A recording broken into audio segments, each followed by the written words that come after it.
પુણશાળી અને અમારો પરિવાર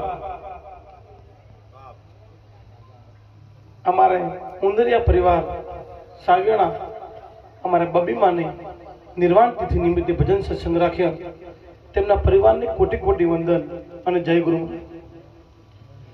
વ્યાસપીઠ ઉપર બિરાજમાન સંતશ્રીઓ, સન્મુખ બધા ભાવિ ભક્ત મંડળને મારા જય ગુરુ મહારાજ. હરખ આવે એવી સભા અને કે જેના મા બાપ વિશે આપણું ભજન થતો હોય એ અહો ભાગ્ય કહેવાય. કે હવે તો ધીરે ધીરે વૃદ્ધા આશ્રમ ખોલવા ઢૂંચ્યા છે, પણ આ તો હયાત નથી, પણ હજી ભજન થાય છે. એટલે હજી આપણી સંસ્કૃતિ સાહેબ ટકી રહી છે. એટલે સંતોએ કીધું છે કે જીવન જીવો સોના જેવું, જેને લાગે કદી ન કાટ, અરે સાનમો સમજી જાજો મજાની છે વાત.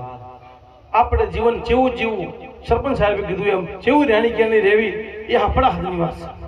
એટલે દાખ્યા ભગતે કીધું છે કે લા મોણસી ફેર, એક ટકાના તેર, એક લાખે ના મળે ફેર, એક દૂર બેઠો ના વિહરે, એક પાહે બેઠો ના પુહાય, એક આવતા દુઃખ થાય અને એક જાતા દુઃખ થાય. કે આ મોણા ઘડીક બેઠો તો સારું હતું, અને એક એવો આવે તો દુઃખ થાય એટલે આ મોણો ચોથી આવ્યો એમ. એટલે આપણે જાણી કરીને ચીવી ચીવી આપણા હાથની વાત. સંતોની સભા છે, આપણને આત્મકની વાતો તો કરશે, પણ આજે સમાજને બધા બેઠા છે, યુવાનો પણ બેઠા છે. એટલે વ્યસન મુક્તિ સાહેબે કીધું કે સૌથી મોટામાં મોટો પ્રશ્ન એ વ્યસનનો. અને વડીલો ખૂબ છે, એટલે કહું છું કે જો મારા પરિવારમાં કોઈ વ્યસન નથી કરતું તો અમારા પરિવારમાં કોઈ વ્યસન નથી કરતું. એટલે કીધું છે કે દાવીન ધરાનો નીપજે, અરે કુળવીન માળ ન હોય, જેસલ જખરા નીપજે, જેની માં ઓથલને ઓઠા જામ હોય. વાહ ભાઈ વાહ. તમે અહીંયા વડીલો છે એ વ્યસન નહીં કરતા હોય તારે તમે એના છોકરાને સલાહ લી કહો એ શરમ કરો શરમ, પણ તમે જ વ્યસન કરતા હો તો આપણે બીજાને શું સલાહ આપી.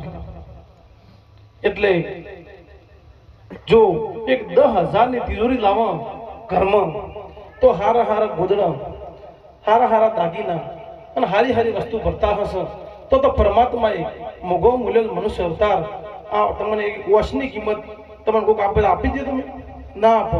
એટલું આપણે શરીર પરમાત્માએ આપ્યું છે, એમાં આપણે હારી હારી વસ્તુ ભરવાની છે. આપણે એક ટૂંકું દ્રષ્ટાંત કહું કે એક બે બળદિયા એક ઢાળ ચડતા હતા, પાછળ બોરીઓનો વજન વધારે ભરેલો હતો એટલે એને થોડું કાઠું પડતું હતું. એટલે બાજુ ગધાડો કીધું કે આ શું કરે છે, શું કા આજનું જોર કરે છે કે આમ શેકડું કે આમ પડતું કરે કે દોહરું એટલે કે છૂટા થઈ જાઓ. એટલે બળદે જવાબ આપ્યો કે તું કેનો દીકરો? એટલે ગધાડો કેનો દીકરો હોય? જો પછી કે તારા તું ગધાડો ગધાડીનો દીકરો છે અને હું તો ગાય માતાનો દીકરો છું, મારાથી એમ ડોહરો નહીં જેવરો ને. એમ આપણે પરમાત્માના દીકરા છીએ, ભગવાનના દીકરા છીએ, આપણાથી કઈ ખોટું કામ થાય નહીં. આ શરીરમાં જો વ્યસન રૂપી અંદર પડે તો આત્મા પણ દુઃખી થતો હોય છે. કારણ કે તમારા સાહેબાને તો કોઈ ઘણું કહેવું પડે એવું નથી, પ્રેરણા લીધી. અને અમે પણ અમારું ગામ લગભગ 10 મહિનાથી સંપૂર્ણ ગામમાં દારૂબંધી કરી છે. એટલે સાહેબાને તો ઘણું કોઈ કેવું પડે એવું છે નહીં મહારાજ. અને સંતોને પણ હું બે હાથ જોડી નમ્ર વિનંતી કરું છું કે એક એવો સંત આવ્યો અમારા ગામમાં અને અમારા ગામને એક ડંકાની ચોટ ઉપર વ્યસન મુક્તિ બનાવીને જતો રહ્યો. એમ આપ સંતોને પણ હું મારા બેન હાથ જોડી વિનંતી કરું છું કે આપણે પણ આ દિશા ઉપર આપણે આગળ વધવાનું છે.